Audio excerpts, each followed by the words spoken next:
बहुत समय पहले की बात है। एक शहर में दो भाई रहते थे, अली बाबा और कासिम।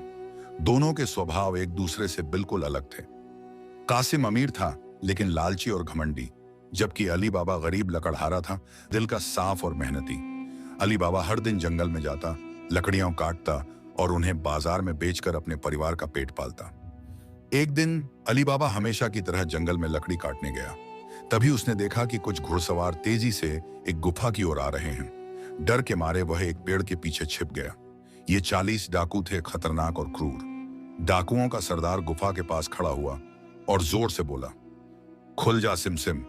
गुफा का दरवाजा अपने आप खुल गया। डाकू अंदर गए और कुछ समय बाद सोने चांदी, कीमती रत्नों से भरे थैलों के साथ बाहर आए। फिर सरदार बोला, बंद हो जा सिमसिम, और गुफा फिर से बंद हो गई। डाकू वहां से चले गए। अली बाबा चकित रह गया। वह धीरे धीरे गुफा के पास गया और वैसा ही बोला, खुल जा सिमसिम। गुफा फिर से खुल गई। अली बाबा ने अंदर जाकर देखा, वहां अनगिनत धन, गहने, सोने की ईंटें और बहुमूल्य सामान भरा पड़ा था। पर अली बाबा ईमानदार था। उसने सिर्फ उतना ही सोना लिया जितना वह अपने 2 गधों पर ला सकता था और चुपचाप घर लौट आया। अली बाबा अब पहले से अच्छा जीवन जीने लगा।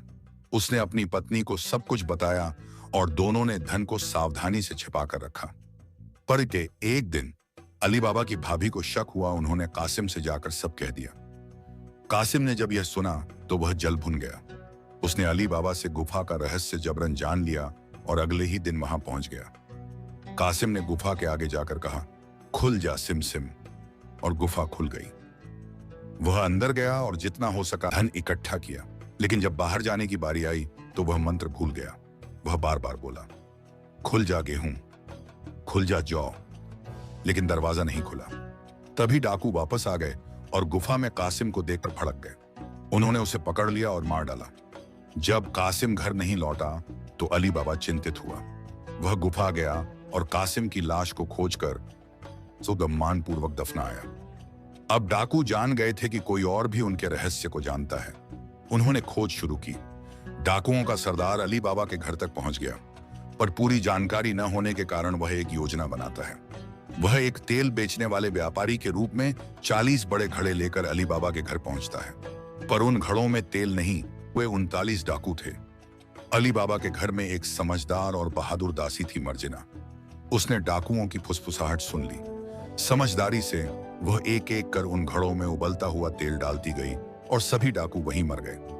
फिर उसने मुख्य डाकू को भी नाच के बहाने धोखे से मार गिराया। अली बाबा ने मर्जिना की बहादुरी से प्रसन्न होकर उसे अपनी बहू बना लिया। वह अब जान चुका था कि केवल धन से जीवन नहीं चलता, समझदारी, ईमानदारी और साहस सबसे जरूरी है।